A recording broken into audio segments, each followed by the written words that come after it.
கர்த்தருடைய நாமம் மகிமைப்படுவதாக.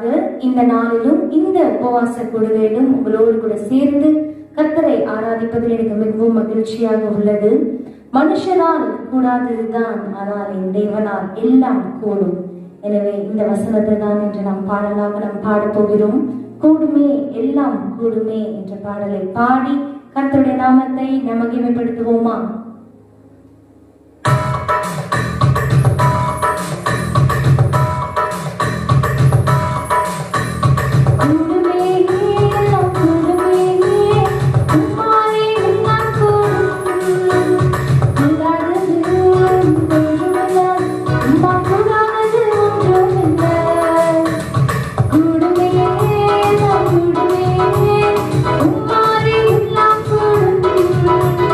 கூடாதது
விசுவாசித்தால் தேவனுடைய மகிமையை காண்பாய் என்று பேசிய வசனத்திலே நாம் பார்க்கிறோம்.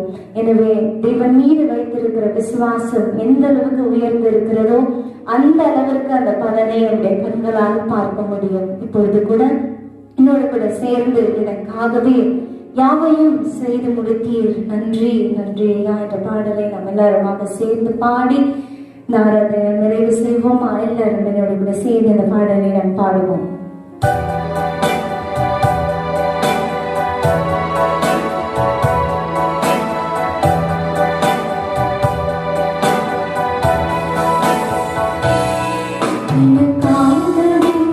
யாவையும் செய்து முடித்தீர்,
வேண்டுவதற்கும் மிகவும் அதிகமாய் செய்கிற தேவன். எனவே நாம் செய்ய வேண்டிய காரியம், அப்பா எனக்கு தேவையான எல்லாவற்றையும் மட்டும் நீர் எனக்கு கொடுத்து கொண்டிருக்கிறீர். எனக்கு என்ன வேண்டும் என்று பார்த்து பார்த்து நீர் செய்து கொண்டிருக்கிறீர். அப்பா உனக்காக என்ன நான் செய்யணும்? இன்னும் அதிகமாக என்னுடைய ஜெப ஜீவியம், இன்னும் அதிகமாக ஒரு சாட்சியான ஒரு வாழ்க்கை, இன்னும் அதிகமாக உண்மை பிரியப்படுத்த இந்த நாளிலே என்னை ஒப்பு கொடுக்கிறேன் என்று சொல்லி நாம் ஒப்பு கொடுத்து வாழும் பொழுது நிச்சயமாக இந்த வேத வசனம் கர்த்தர் எனக்காக யாவையும் செய்து முடித்தார் என்ற வசனத்தின்படி கர்த்தர் நம்மை ஆசீர்வதிப்பாராக. தொடர்ந்து கர்த்தர் நம்மை நடத்துவாராக. ஆமென். ஆண்டவராகிய இயேசு கிறிஸ்துவின் இனிய நாமத்திலே இந்த உபவாச நாளிலே தேவ சமூகத்தில் காத்திருக்கிறவர்களை யாவரையும் வாழ்த்துகிறேன். இம்மட்டுமாய் தேவனை ஆராதித்தீர்கள். இந்த நாளிலே கூட இந்த உபவாச கூட்டத்தில் கர்த்தருடைய வார்த்தையை நாம் தியானிக்க இருக்கிறோம். இன்று நாம் தியானிக்கும் வேத பகுதி லூக்கா எழுதின சுவிசேஷம் 12ஆம் அதிகாரம் 24ஆம் வசனம். எல்லோரும் எடுத்துக்கொள்ளுங்கள். லூக்கா 12ஆம் அதிகாரம் 24ஆம் வசனம்.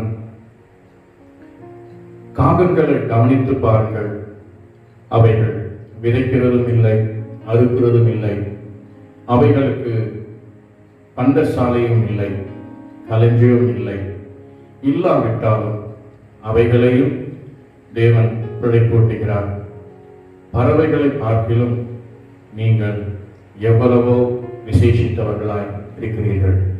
ஆமென். ஒரு நிமிடம் நாம் கண்களை மூடுவோம். மகா இரக்க கிருபை நிறைந்த எங்கள் நல்ல ஆண்டவரே, இந்த உபவாச நாளிலும் தேவ சமூகத்திலே எங்கள் ஆவியாத்துமா சர்வத்தை வெறுமையாக்குகிறோம். ஆவியான தாமே உடைய வார்த்தையினால் எங்களை பலப்படுத்தி நடத்துவீராக. முற்றிலும் எங்களை தாழ்மைப்படுத்துகிறோம். தொடர்ந்து உடைய மகிமையை பிரசனம் துவக்கமுறை இறுதி மட்டுமாய் ஆளுகை செய்யும்படியாக ஒப்புக்கொண்டு ஜெபிக்கிறோம். மீட்பர் ரட்சகருமான இயேசு கிறிஸ்துவின் இனிய நாமத்தில் கெஞ்சி கொண்டாடுகிறோம் நீங்க நல்ல பிதாவே. ஆமென். Praise the lord. இந்த காலவெளியிலே கூட அருமையான தேவ ஜனமே, இதே வேத பகுதி மத்தேயு 6ஆம் அதிகாரம் 26ஆம் வசனத்தில் நீங்க பார்த்தீர்கள். ஆண்டவராகிய இயேசு கிறிஸ்து ஆகாயத்து பறவைகளை கவனித்து பாருங்கள் என்று மத்தேயு குறிப்பிடுகிறார். தொடர்ந்து நாம் இப்பொழுது இந்த தியானிக்க இருக்கிற வேத பகுதியான லூக்கா 12ஆம் அதிகாரம் 24 பார்த்தீர்கள் என்றால், குறிப்பாக காகங்களை கவனித்து பாருங்கள் என்று சொல்கிறார். ஆகவே ஏன் ஆண்டவர் காகங்களை கவனித்து பாருங்கள் என்று சொன்னார் என்பதை குறித்துதான் இந்த காலவெளியில தேவ செய்தியாக நாம் தியானிக்க இருக்கிறோம். வேதத்தில் நீங்க பார்த்தீங்கன்னா ஆதியாகமம் புஸ்தகம் 8ஆம் அதிகாரத்தை எடுத்துக்கொள்ளாதீர்கள், சொல்கிறேன், கவனித்துக் கொள்ளுங்கள். ஆதியாகமம் 8ஆம் அதிகாரத்தில் ஒரு காகத்தை நான் பார்க்கிறோம். அந்த காகத்திற்கு நான் பெயர் வைத்திருக்கிறேன். இதற்கு மனம் திரும்பிய காகம் என்று அதற்கு பெயர். இரண்டாவதாக 1 ராஜாக்கள் 17ஆம் அதிகாரத்தில் ஒரு காகத்தை குறித்து நாம் பார்க்க போகிறோம். இந்த காகத்திற்கு பெயர் ஊழியம் செய்யும் காகம். மூன்றாவதாக உன்னத பாட்டின் புஸ்தகம் 5ஆம் அதிகாரத்தில் ஒரு காகத்தை குறித்து நாம் பார்க்க போகிறோம். இந்த காகத்திற்கு பெயர் அடையாளமான காகம். 3 காகத்தை குறித்து தேவ செய்தியாக நாம் தியானிக்க இருக்கிறோம். ஏனென்றால் ஆண்டவராகிய இயேசு கிறிஸ்து லூக்கா 12:24 காகங்களை கவனித்து பாருங்கள் என்று சொன்னபடினாலே 3 விதமான காகங்கள், அதனை குறித்து இந்த தேவ சத்தியமாக இந்த கால வேளையில நாம் தியானிக்க இருக்கிறோம். முதலாவதாக மனம் திரும்பிய காகம், இதை குறித்து நாம் பார்க்க போகிறோம். பிரியமானவர்களே, நீங்கள் ஆதியாகமம் 6ஆம் அதிகாரத்தை நீங்கள் எடுத்துக்கொண்டீர்கள் என்றால் அது நடந்த சம்பவங்கள் உங்களுக்கு தெரியும். ஒருவேளை தெரியாதவர்கள் கவனித்து கேளுங்கள். அவர்களை நான் வேகமாக சொல்கிறேன் சில காரியங்கள். இந்த 6ஆம் அதிகாரத்தில் நடந்த சில சம்பவங்கள், அதாவது முதலாவதாக பார்த்தீங்கன்னா பூமியில் மனிதர்களுடைய பாவம் அதிகரித்த போது தேவன் உலகத்தை அழிக்க சித்தம் கொண்டார் என்று நாம் பார்க்கிறோம். இரண்டாவதாக இதே 6ஆம் அதிகாரத்தை நீங்க தொடர்ச்சியா பார்த்தீங்கன்னா, நோவாவிடம் ஆண்டவர் ஒரு பேழையை கட்டுப்படி சொன்னார். அவ்வாறே நோவா ஒரு பேழையை கட்டி முடித்தார். தேவன் இந்த பூமியில் உள்ள ஜீவதந்துக்கள் அவ்வாறு முற்றிலும் அழிக்காதபடிக்கு எல்லா ஜாதி மிருகங்களையும் பறவைகள் ஊர்வனவற்றை பேழையில் சேர்க்கும்படி நோவாவுக்கு கட்டளை கொடுத்தார். அருமையான தேவசனமே, நோவாவும் அப்படியே செய்தார் என்று இந்த அதிகாரத்தில் நாம் பார்க்கிறோம். தொடர்ந்து இங்க பார்த்தீங்கன்னா, ஆண்டவர் இந்த பூமியை, அதாவது ஆண்டவர் எப்படி அந்த ஜனங்களை அழித்தார் என்று நாம் பார்க்கும் பொழுது, பூமியில் முதலாவதாக மழையை வரவழைத்தார். தொடர்ந்து நீங்க பார்த்தீங்கன்னா, அதோடு பூமியின் ஊற்றுக்கண் திறக்கப்பட்டு ஜலப்பிரயாணம் பெருகிற்று என்று நாம் பார்க்கிறோம். பேழையில் இருந்த ஜீவ ஜந்துக்களை தவிர எல்லாம் தண்ணீரில் அழிக்கப்பட்டதாக நாம் பார்க்கிறோம். இந்த மழை எத்தனை நாள் பெய்தது? 40 நாட்கள் தொடர்ச்சியாக மழை பெய்தது. 150 நாட்கள் பூமியின் மேல் தண்ணீர் நின்றது என்று நாம் பார்க்கிறோம். இப்பொழுது நாம் வேத பகுதியை நாம் தியானிப்போம். அதே ஆதியாகமம் 8ஆம் அதிகாரம் 6-7 வசனங்களை இப்பொழுது நாம் வாசிக்க கேட்போம். நான் வாசிக்கிறேன். ஆதியாகமம் 8ஆம் அதிகாரம் 6-7. 40 நாள் சென்ற பின் நோவா தான் பேழையில் செய்திருந்த ஜன்னலை திறந்து ஒரு காகத்தை வெளியே விட்டான். அது புறப்பட்டு பூமி மேல் இருந்த ஜலம் வற்றி போகும் வரைக்கும் போகிறதும் வருகிறதுமாய் இருந்தது என்று பார்க்கிறோம். தேவனுடைய பரிசுத்த நாமத்திற்கு மகிமை உண்டாவதாக. இந்த சம்பவம் உங்கள் யாவருக்கும் தெரிந்திருக்கும். நோவா பேழையின் ஜன்னலை திறந்து முதலாவது ஒரு காகத்தை வெளியே விட்டார். பேழையை விட்டு வெளியேறிய காகம் திரும்பவும் பேழைக்கு வந்துவிட்டது. அதன் பிறகு மறுபடியும் அதை வெளியே விட அது ஜனம் வற்றி போகும் மற்றும் பேழைக்குள் திரும்பி வந்து கொண்டே இருந்ததை என்று நாம் பார்க்கிறோம். அருமையான தேவச்சனமே, இது நீங்கள் கொஞ்சம் கூர்ந்து கவனிப்பீர்கள் என்றால், பொதுவாக தண்ணீரில் மாண்ட மற்ற பிராணிகள் தண்ணீரில் மிதக்கும் பொழுது இன்று நாம் பார்த்து கொண்டிருக்கிற காரங்கள், அவைகள் பொதுவாக இந்த பிராணிகள், அதாவது தண்ணீரில் மிதக்கின்ற மாம்சங்களை, இந்த செத்த பிராணிகளை பார்க்கும் பொழுது அவற்றை விட்டு வர செத்து போன பிராணிகள் காகங்களுக்கு ஒரு நல்ல சுவையான உணவு. ஆகவே இந்த நாம் காகத்தை குறித்து நன்கு அறிந்திருக்கிறோம். ஆனால் இந்த காகம் 40 நாட்கள் பேழைக்குள்ளே இருந்த காலம். இது 40 நாட்கள் நோவாவின் பேழைக்குள் இருந்த போதுனால அதனுடைய குணம் மாறிவிட்டது என்று சொல்லலாம். அதாவது அதனுடைய பழக்க வழக்கங்கள் மாறிவிட்டது என்று சொல்லலாம். ஏனென்றால் அழுகி போன ஜந்துக்கள் மீது அதற்கு ஆசை வரவில்லை. அந்த மாம்சத்தை புசிப்பதற்கு அதற்கு ஆசை வரவில்லை. வேறு விதத்தில் சொல்ல போனால் முழுமையாக ஒரு மனம் திரும்பிய காகங்களாய் காணப்பட்டதை நாம் பார்க்கிறோம். பிரியமானவர்களே, இதே போலத்தான் நம்முடைய வாழ்க்கையிலும் நாம் சற்று ஆராய்ந்து பார்க்க போகிறோம். தேவனுடைய பரிசுத்த நாமத்திற்கு மகிமை உண்டாவதாக. நாமும் ஆண்டவராக இயேசு கிறிஸ்துவை சொந்த இரட்சகராக ஏற்றுக்கொண்டு மனம் திரும்பி இருக்கிறோம். இன்றைக்கு நான் ஒரு சில வேத பகுதிகளை நாம் தியானிக்க. முதலாவதாக 2 பேதுருவின் புத்தகம் 2ஆம் அதிகாரம் 20 - 22 வசனங்கள் நான் வாசிக்கிறேன். 2 பேதுரு 2ஆம் அதிகாரம் 20 - 22 வசனங்கள். கர்த்தரும் இரட்சகருமாய் இருக்கிற இயேசு கிறிஸ்துவை அறிகிற அறிவினாலே உலகத்தின் அசுத்தங்களுக்கு தப்பினவர்கள் மறுபடியும் அவைகளில் சிக்கிக்கொண்டு ஜெயிக்கப்பட்டால் அவர்களுடைய பின்னிலைமை முன்னிலைமையிலும் கேடுள்ளதாயிருக்கும்.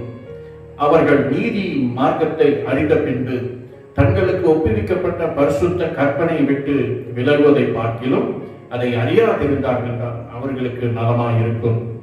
நாய் தான் கற்கிறதை தின்னவும் கழுவப்பட்ட பன்றி சேற்றிலே புரளவும் திரும்பினது என்ற சொல்லப்பட்ட மெய்யான பழமொழியின்படி அவர்களுக்கு சம்பவித்தது. தேவனுடைய பரிசுத்த நாமத்திற்கு மகிமை உண்டாவதாக. இன்னொரு வசனத்தையும் நாம் பார்க்கிறோம். எபிரேயர் எழுதின நிருபம் 6ஆம் அதிகாரம் 4-6 வசனங்கள். எபிரேயர் 6ஆம் அதிகாரம் 4-6 வரை உள்ள வசனங்கள். ஏனெனில் ஒரு தரம் பிரகாசிக்கப்பட்டும் பரம ஈவை ருசி பார்த்தும் பரிசுத்த ஆவியை பெற்றும் தேவனுடைய நல்வார்த்தையையும் இனிவரும் உலகத்தின் பலன்களையும் ருசி பார்த்தும் மறுதலித்து போனவர்கள் தேவனுடைய குமாரனை தாங்களே மறுபடியும் சிலுவையில் அறைந்து அவமானப்படுத்துகிறபடியால் மனம் திரும்புவதற்கு ஏதுவாக அவர்கள் மறுபடியும் புதுப்பிப்பதற்கு கூடாத காரியம். தேவனுடைய பரிசுத்த நாமத்திற்கு மகிமை உண்டாவதாக. இப்பொழுது நாம் வாசித்த இந்த வேத பகுதியின்படியே நம்முடைய வாழ்க்கையில் அருமையான தேவஜனமே, நோவாவின் பேழை எதை குறிக்கிறது? நோவாவின் பேழை ஆண்டவராகிய இயேசு கிறிஸ்துவை குறிக்கிறது. இயேசு கிறிஸ்து என்று சொல்லும் பொழுது இந்த பேழை எதற்கு நிழலாய் இருக்கிறது என்றால் சபைக்கு நிழலாய் இருக்கிறது. இன்றைக்கு ஆண்டவராகிய இயேசு கிறிஸ்துவுக்குள் இருக்கிறவர்கள், அதாவது அவருக்குள் வாழ்கிறவர்கள் கண்டிப்பாக மனம் திரும்பினவர்களாயும் குணம் மாறினவர்களாயும் காணப்பட வேண்டும். இன்றைக்கு சபைக்குள்ளே நாம் இருந்தோம் இத்தனை நாட்கள். இப்பொழுது 4 காலங்கள் சபைக்கு செல்லாமல் நாம் வீட்டிலே இருக்கிறோம். குடும்பமாகிய வீட்டிலே நாம் தரித்திருந்தோம். இந்த நாட்கள் பாருங்க, நாம் சற்று நல்லா கவனிக்கணும். இந்த 4 மாதங்களும் நாம் வீட்டிலே இருந்தோம். இந்த 4 மாதங்களிலே அதாவது ஒரு லாக்டவுன் என்று கவர்மெண்ட் இதை அறிவித்திருக்கிறார். ஆகவே தான் நாம் வேலைக்கு கூட செல்ல முடியாதபடி வீட்டிலே முடங்கி கிடந்தோம். அதே போலத்தான் நோவாவின் பேழைக்குள்ளாக ஒரு லாக்டவுன் நடந்தது. ஆண்டவர் அந்த அதாவது பேழையின் கதவை அவர் திறந்தால் தான் திறக்க முடியும். அதே போல கவர்மெண்ட் நமக்கு ஆர்டர் கொடுத்தால் தான் நாமும் இந்த லாக்டவுன் பீரியட்லிருந்து வெளியே வர முடியும். ஆகவே இந்த சூழ்நிலையில அருமையான தேவஜனமே, நன்றாக கவனித்து பாருங்கள். நோவாவின் பேழைக்குள் இருந்த காகம் அந்த 40 நாட்கள் அது வெளியே வந்த பிறகு ஒரு குணம் மாற்றப்பட்ட ஒரு காகமாய், தன் பழக்க வழக்கங்கள் மாற்றப்பட்ட ஒரு காகமாய், மனம் திரும்பிய ஒரு காகமாய் காணப்பட்டது. இந்த நாட்களில், இந்த லாக்டவுன் டேஸ்ல நாமும் 4 மாதங்கள் கிட்டத்தட்ட நாம் வீட்டிலே முடங்கி கிடந்தோம். பழக்க வழக்கங்களை குறித்து சற்று சிந்தித்துப்பார். இப்பொழுது நீங்கள் வேத பகுதியை நீங்க பார்த்தீங்க.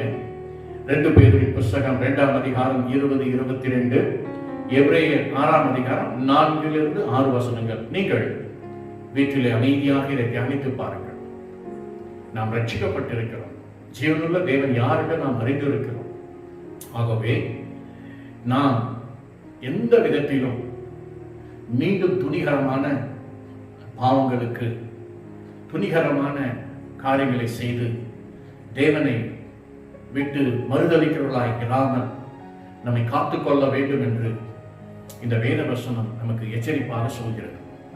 ஆகவே இந்த நாட்கள், இந்த லாக்டவுன் டேஸில் கூட அருமையான தேவச்சனமே, உங்களால் சொல்ல முடியுமா, நானும் என் வீட்டாரும் இந்த 40 நாட்கள் இந்த லாக்டவுன் பீரியட்ல நாங்கள் தேவ சமூகத்திலே காத்திருந்தோம்.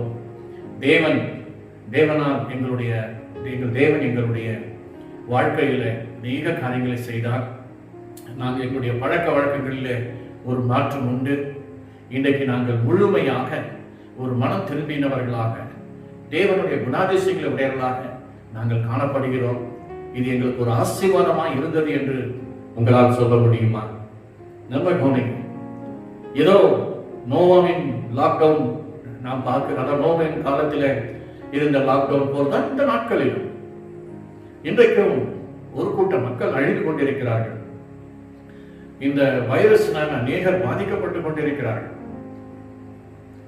இன்றைக்கும் இன்னும் ஒரு சில மாதங்கள் எப்படி ஆகுமோ என்று அநேகர் கலங்கிக் கொண்டிருக்கிறார்கள்.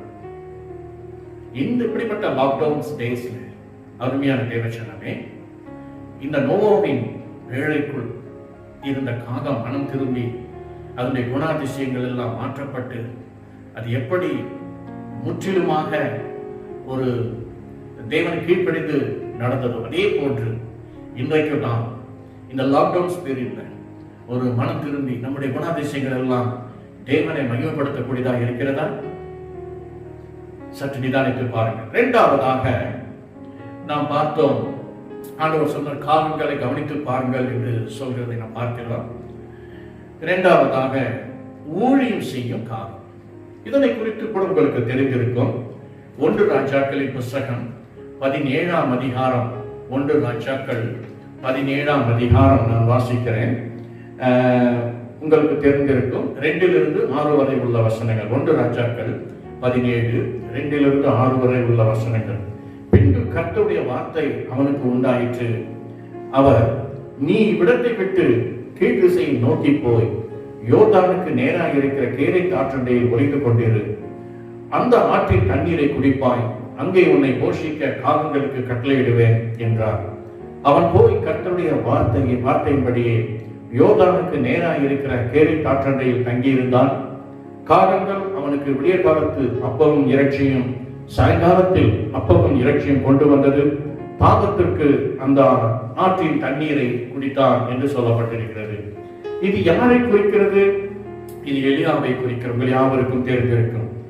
எலியா தீர்க்கதரிசி கேரேத் ஆற்றண்டையில் அவன் ஒளிந்து கொண்டிருந்த போது காகங்கள் விடிய காலத்து அப்பமும் இறைச்சியும் கொண்டு வந்து போய் எலியாவுக்கு கொடுத்ததை நாம் இப்பொழுது வாசிக்க கேட்டோம்.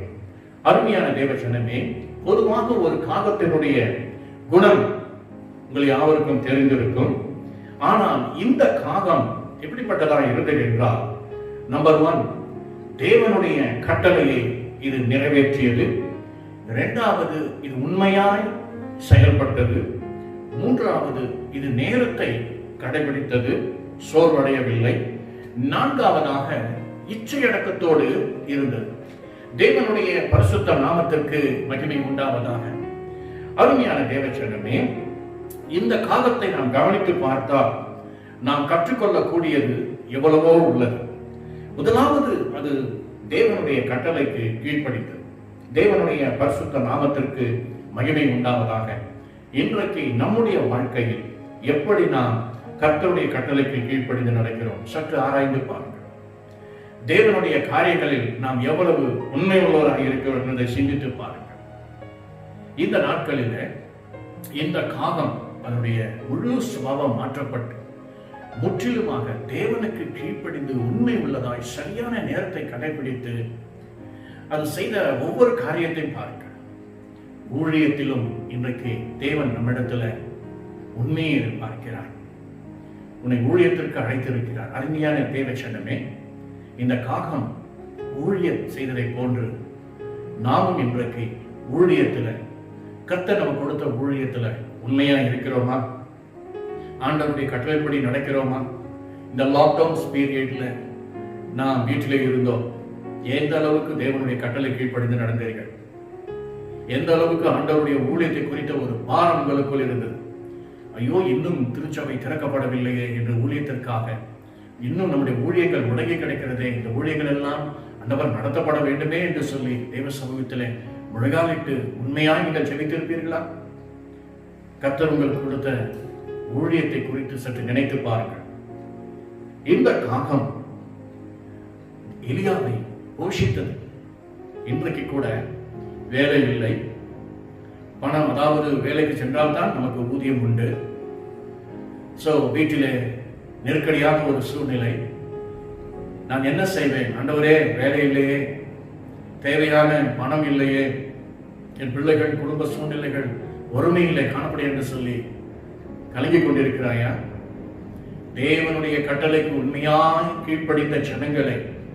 அன்றைக்கு எலியாவை காகத்தை கொண்டு போஷித்த தேவன் நிச்சயமாக இந்த லாக்டவுன் பீரியட் அது எத்தனை மாதங்களானாலும் சரி, தேவன் தம் ஜனத்தை, தம் குடும்பத்தை, தம் பிள்ளைகளை அவர் போஷிப்பார். அதைத்தான் நாம் இங்கு பார்க்கிறோம். காகத்தை கொண்டு கர்த்தர் தம்முடைய ஜனத்தினுடைய தேவைகளை சந்தித்தார். இன்றைக்கும் பசியை ஆற்றிட தேவன் உதவி செய்வார். இம்மாதம் வாக்குத்தத்தத்தின்படி கர்த்தர் உங்களுக்கு உதவி செய்வார். கர்த்தர் நன்மையானதை உங்களுக்கு தருவார். கலங்காது. உண்மையா இருக்கிறாயா? தேவனுடைய கட்டளைக்கு கீழ்ப்படித்திருக்கிறாயா? சற்று உங்களை ஆராய்ந்து பாருங்கள். அப்படி இல்லை என்றால் ஒப்புக்கொடு சகோதரனே, நேரத்தை வீணாக கழித்துக் கொண்டிருக்காதே. இந்த சத்தியங்கள் ஜீவனுள்ள சத்தியங்கள். சற்று நிதானித்து பார். அன்றைக்கு ஒன்றுமே இல்லை. எலியா அந்த ஆற்றடையில ஒளிந்து கொண்டிருக்கிறார். அவ்வளவுதான். அவனுக்கு வேண்டிய ஆகாரத்தையும் தண்ணீரையும் எல்லாவற்றையும் கர்த்தர் கொடுத்தார். அவன் வேண்டிய யாவற்றையும் காகத்தை கொண்டு ஆண்டவர் போஷிக்க செய்ததை பார்க்கிறோம். இன்றைக்கும் அவர் போஷிப்பார். இன்றைக்கும் உங்கள் தேவைகளை சந்திப்பார். எதை குறித்தும் கலங்காது. மூன்றாவதாக கடைசியாக நாம் பார்க்கிறோம். உன்னத பாட்டின் புஸ்தகம் 5ஆம் அதிகாரம் 11ஆம் வசனத்துல நாம் பார்க்கிறோம். நேரம் இல்லை, அதை நான் வேகமாக சொல்கிறேன். இதில் நாம் பார்க்கும் பொழுது மணவாட்டி நேசருடைய தலையை வர்ணிக்கும் போது காகத்தை போன்று கருமையா இருக்கிறது என்று வர்ணிக்கிறார். தேவனுடைய பரிசுத்த நாமத்திற்கு மகிமை உண்டாவதாக. இன்றைக்கும் காகத்தின் நிறம் எல்லாருக்கும் கருமை என்று தெரியும். காகத்தினுடைய எல்லா ஊர்களிலும் இடங்களில் நாம் பார்க்கிற காகம் கருமை, அதாவது கருப்பு நிறம் உடையதை நாம் அறிந்திருக்கிறோம். தேவனுடைய பரிசுத்த நாமத்திற்கு மகிமை உண்டாவதாக. இந்த மூன்றாவதாக இந்த காகம் எதற்கு ஒப்பிடப்பட்டது என்று பார்க்கும் பொழுது அடையாளமான காகம். எழுதிக் கொள்ளுங்கள். மூன்றாவதாக இந்த காகம் அடையாளமான காகம். அடையாளமான காகம் என்று சொல்லும் பொழுது வேதத்திலே சிலரை நாம் அடையாளமாக பார்க்க போகிறோம். எழுதிக் கொள்ளுங்கள். வீட்டில் நேரம் இருக்கும் பொழுது நீங்கள் தியானித்து பாருங்கள். கலாத்தியர் 3ஆம் அதிகாரம் 6லிருந்து 8 வரை உள்ள வசனங்கள். கலாத்தியர் 3ஆம் அதிகாரம் 6லிருந்து 8 வரை உள்ள வசனங்களிலே ஆபிரகாமை குறித்து பார்க்கிறோம். ஆபிரகாம் விசுவாசத்திற்கு அடையாளம். இரண்டாவதாக ஆதியாகமம் 39ஆம் அதிகாரம் 9ஆம் வசனத்திலே யோசேப்பு பரிசுத்தத்திற்கு அடையாளம். மூன்றாவதாக யாக்கோப்பு 5ஆம் அதிகாரம் 17-18 பார்த்தீங்கன்னா எலியா ஜனத்துக்கு அடையாளம் என்று நாம் பார்க்கிறோம். அடுத்ததாக எபிரேயர் 3ஆம் அதிகாரம் 2-5 பார்த்தீங்கன்னா மோசே உண்மைக்கு அடையாளம். ஐந்தாவதாக 1 சாமுவேலின் புஸ்தகம் 13-14, அப்போஸ்தலர் 13-22 நீங்க பார்த்தீங்கன்னா தாவீது இருதயத்திற்கு ஏற்றவன். அப்போஸ்தலர் 9-15 ஆறாவதாக அப்போஸ்தலர் 9-15 பவுல் தெரிந்து கொள்ளப்பட்ட பாத்திரம் என்று நாம் பார்க்கிறோம். இன்னும் அநேகரை குறித்து நாம் சொல்லிக் கொண்டே போகலாம்.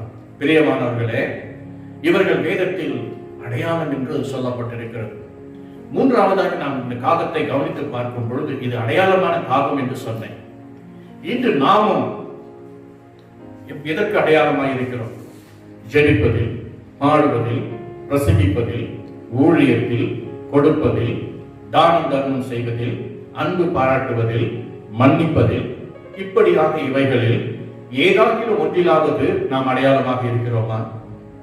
நாம் மீண்டும் வேகமாக சொன்னால் புரியாக இருக்கலாம். திரும்பவும் சொல்கிறேன்.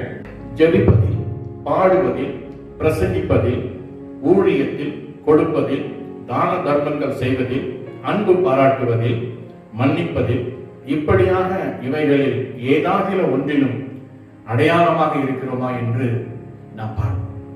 தேவனுடைய பரிசுத்த நாமத்திற்கு மகிமை உண்டாவதாக. உன் அழைப்பையும் தெரிந்து கொள்வதையும் உறுதிப்படுத்தும்படி ஜாக்கிரதையாகிறது. ஆண்டவர் இந்த சூழ்நிலையில கர்த்தர் உனக்கு கொடுத்த ஒரு அடையாளத்தை வெளிப்படுத்த வேண்டும். மகனே, கர்த்தர் உனக்கு பாடும் தாளத்தை கொடுத்திருக்கிறார். கர்த்தருக்கு ஜெபத்தாளத்தை கொடுத்திருக்கிறார். இன்றைக்கு கர்த்தருக்கு சிறுவர் ஊழியத்தை கொடுத்திருக்கிறார். இன்றைக்கு சகோதரிமார்கள் ஊழியத்தை கொடுத்திருக்கிறார். கர்த்தர் உனக்கு கொடுத்ததான அடையாளங்கள். ஆகவே நீ ஒரு அடையாளமான ஒரு காகமாக இந்த லாக்டவுன் பீரியட்ல அதை காத்துக்கொண்டு நடக்கிறாயா? உன் அழைப்பையும் தெரிந்துகளை உறுதிப்படுத்தும்படி ஜாக்கிரதையாயிரு. கர்த்தர் அநேகர் கொடுத்த தாளந்துகளை இன்றைக்கு வீணடித்துக் கொண்டிருக்கிறார்கள். ஆகவே தயவு செய்து இன்றைக்கு நீங்க உலகத்திலே கூட பார்த்தீங்கன்னா ஆண்டவர் தேவன் அடையாளமாக பலரை வைத்திருக்கிறார். ஒரு சிலர் நான் சொல்றேன், உங்களுக்கு யாருக்கும் தெரிந்திருக்கும். உதாரணமாக மார்ட்டின் லூத்தர் அடையாளம் என்று சொல்றேன். உங்களுக்கு யாருக்கும் தெரியும் மதர் தெரேசா ஒரு அடையாளம் என்று சொல்வேன். அநேகரை சொல்லிக் கொண்டு போகலாம். ஆகவே முடிவாக நான் சொல்லி முடிக்க விரும்புகிறேன். இன்றைக்கு நாம் லூக்கா 12ஆம் அதிகாரம் 24ஆம் வசனத்திலே காகங்களை கவனித்து பாருங்கள் என்று ஆண்டவராக இயேசு கிறிஸ்து சொல்வதை தான் நாம் தியானித்தோம். ஆண்டவர் ஏன் காகங்களை கவனித்து பாருங்கள் என்று சொன்னார் என்று தியானிக்கும் பொழுது 3 விதமான காகங்களுடைய கிரியைகளை நாம் பார்த்தோம். முதலாவதாக மனம் திரும்பிய காகத்தை நோவாவின் பேழைக்குள்ளே பார்த்தோம். இரண்டாவதாக ஊழியம் செய்யும் காகத்தை எலியாவினிடம் இருந்து நாம் பார்த்தோம். மூன்றாவதாக அடையாளமான காகத்தை வேதத்தில் உள்ளவர்கள் மூலமாக நாம் பார்த்தோம். அருமையான தேவச்சனமே, இந்த கால வேளையில் 4 மாதங்கள் இந்த லாக்டவுன் பீரியட்ஸ்ல நீங்கள் வீட்டிலே இருந்தீர்கள். கொஞ்சம் உங்களை சிந்தித்து பாருங்கள். கிறிஸ்துவாகிய பேழைக்குள் நீங்கள் மனம் திரும்பி இருக்கிறீர்களா? இந்த 4 மாதங்களின் ஆவிக்குரிய வாழ்க்கையில நான் அநேக காரியங்கள் மாற்றப்பட்டிருக்கிறது. என் குணாதிசயம் மாற்றப்பட்டிருக்க என்று உங்களால் சாட்சி சொல்ல முடியுமா? இரண்டாவதாக, உண்மையாய் நீங்கள் தேவனுடைய கட்டளைக்கு கீழ்ப்படிந்து தேவனுக்கு என்று உண்மையாய் ஊழியம் செய்ய நீங்கள் ஆயத்தமாய் இருக்கிறீர்களா? இந்த லாக்டவுன் பீரியட்ஸ் முடிந்த பிறகு நான் தொடர்ந்து ஆண்டவருடைய ஊழியத்தை உண்மையாய் செய்வேன் என்றும் நான் தேவனுடைய கட்டளை கை கொண்டு நடக்கிறேன் என்று சொல்ல முடியுமா? மூன்றாவதாக, தேவனுக்கு அடையாளமாக அவர் கொடுத்திருக்கிறதான ஊழியத்தில் அருமையான தேவ ஜனமே, தாளந்துகளில செபிப்பதில், பாடுவதில், பிரசங்கிப்பதில், அவருக்கு ஊழியம் செய்வதில், சிறுவர் ஊழியம், சகோதரிமார்கள் ஊழியம், கர்த்தர் உங்களுக்கு கொடுத்த ஊழியத்தில் அடையாளங்களாக சபைக்கு நீங்கள் அடையாளமாக இருக்கிறீர்களா? நீங்கள் உங்களே ஆராய்ந்து பாருங்கள். ஆகாயத்து பறவைகளை பார்க்கிலும் நீங்கள் விசேஷித்தவர்கள் என்று ஆண்டவர் சொல்கிறார். அருமையான தேவ ஜனமே, இந்த கால வேளையில கர்த்தர் தாமே சொல்கிற வாக்குறுத்த செய்தியின்படி காகங்களை கவனித்து பாருங்கள். இந்த காகங்கள் மூலமாக நாம் அறிந்து கொண்ட சத்தியத்தின்படி உங்களை முழுமையாய் ஒப்புக்கொடுங்கள். கர்த்தர் உங்களை ஆசீர்வதிப்பார். நீங்கள் விசேஷித்தவர்கள். ஆகவே எதை குறித்தும் கலங்காதீர்கள். இந்த வாக்குறுத்த செய்தியின்படி கர்த்தர் உங்களை ஆசீர்வதிப்பார். இதனை பொறுமையாக தியானித்து பாருங்கள். தேவன் தாமே தம்முடைய ஜனத்திற்கு அவர் வழிநடத்துதலை வைத்திருக்கிறார். இந்த உபவாச நாளிலும் கரம் வைத்து நீங்கள் செபியுங்கள். நிச்சயமாக காரியம் ஜெயமாய் மாறும். சூழ்நிலைகள் மாறும். தேவன் நன்மையானதை தருவார். இம்மாத வாக்குத்தத்தத்தின்படி கர்த்தர் தம் ஜனத்திற்கு உதவி செய்வார். அன்றைக்கு எலியாவை போஷித்த தேவன் இன்றைக்கு நிச்சயமா உங்களையும் போஷிப்பார். May God bless you all. தொடர்ந்து கர்த்தர் தாமே உங்களை ஆசீர்வதிப்பாராக. எல்லோருக்கும் தெரிந்த ஒரு பழைய பல்லவியை நாம் பாடி நாம் ஜெபித்து முடிப்போம். தேவ சமூகத்தில் அமைதியாய் காத்திருப்போம்.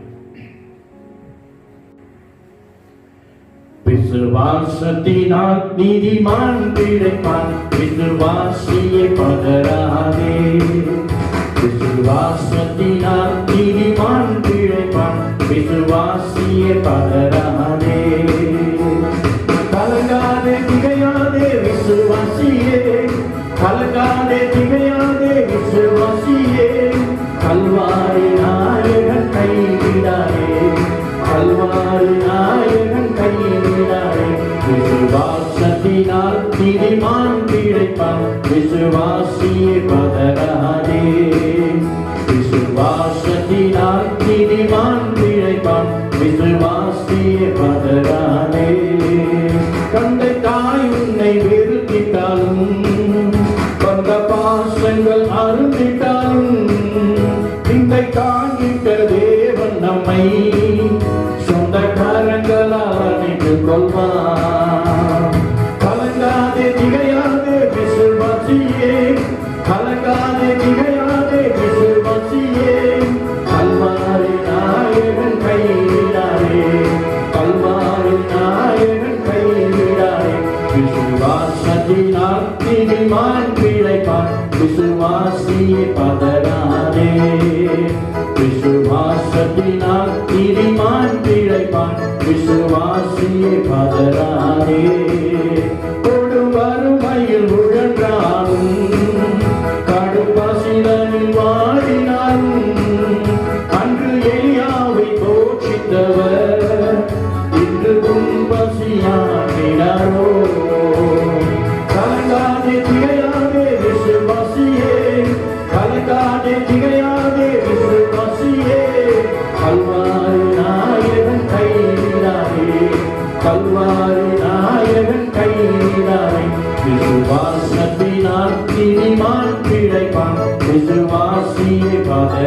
பதறாதே.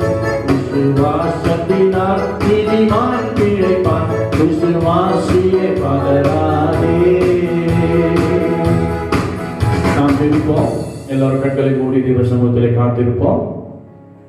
மகா இருக்கும் கிருபை நிறைந்த எங்கள் நல்ல ஆண்டவரே, இந்த உபவாச நாளிலே முற்றிலுமாக எங்களை தாழ்மைப்படுத்துகிறோம். மட்டுமாய் காலையிலிருந்து ஆராதிக்க கிருபை தந்தி தொடர்ந்து உடைய வார்த்தையை தியானித்தோம்.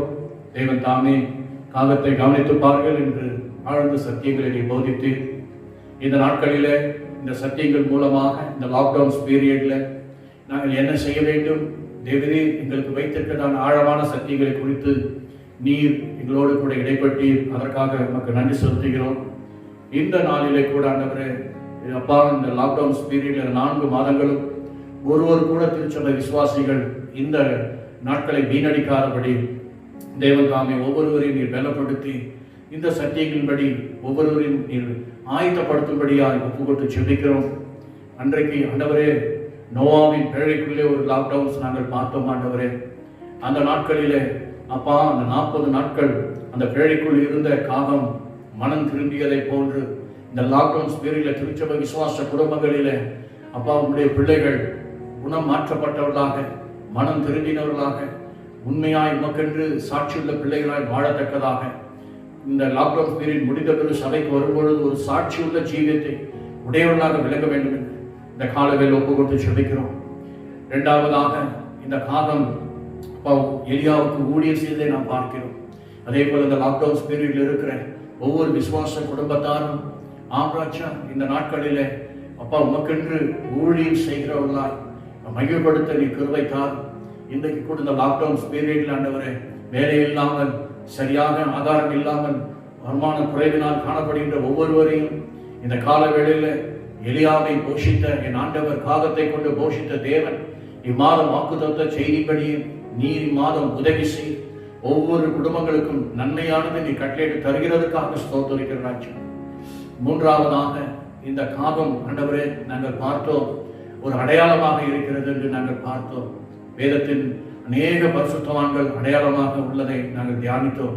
அதே போல திருச்சபை விசுவாசிகள் ஒவ்வொருவரும் அப்பா ஒரு அடையாளமாக தங்கள் ஊழியர்கள் ஜெபிப்பதில், பாடுவதில், அப்பா பிரசங்கிப்பதில், ஊழியம் செய்வதில் எல்லாவற்றிலும் நமக்கு ஒரு அடையாளமாக விளங்கத்தக்கதாக இந்த லாக்டவுன் பீரியட்ல ஒவ்வொருவரையும் நீர் பலப்படுத்தி திடப்படுத்தி வழி நடத்தும்படியாக இந்த கரத்தில் ஒப்புக்கொண்டு செபிக்கிறேன்.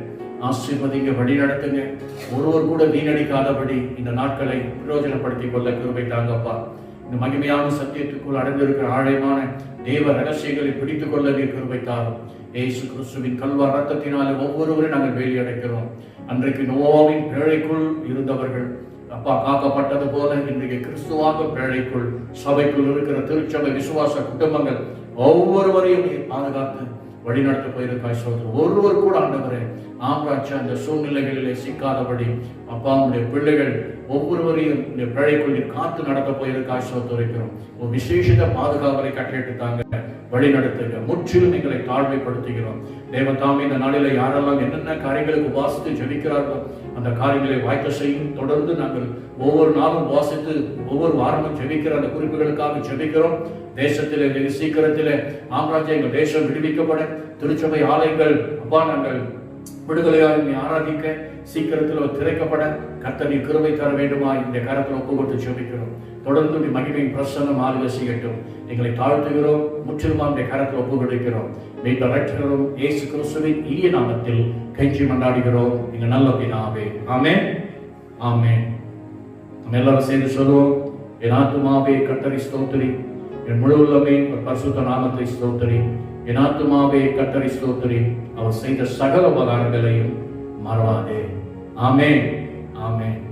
நம்முடைய கர்த்தராகிய இயேசு கிறிஸ்துவின் கிருபையும் பிதாவாகிய தேவனுடைய அன்பும் பரிசுத்த ஆவியானுடைய அந்யோன்ய ஐக்கியமும் இன்றும் என்றும் சதா காலங்களிலும் நாம் அனைவரோடு கூட இருப்பதாக. ஆமென். God bless you. கர்த்தர் உங்களை ஆசீர்வதிப்பாராக. தொடர்ந்து காத்திருங்கள். கர்த்தர் தாமே உங்கள் ஒவ்வொருவரையும் தொடர்ந்து வழி நடத்துவாராக.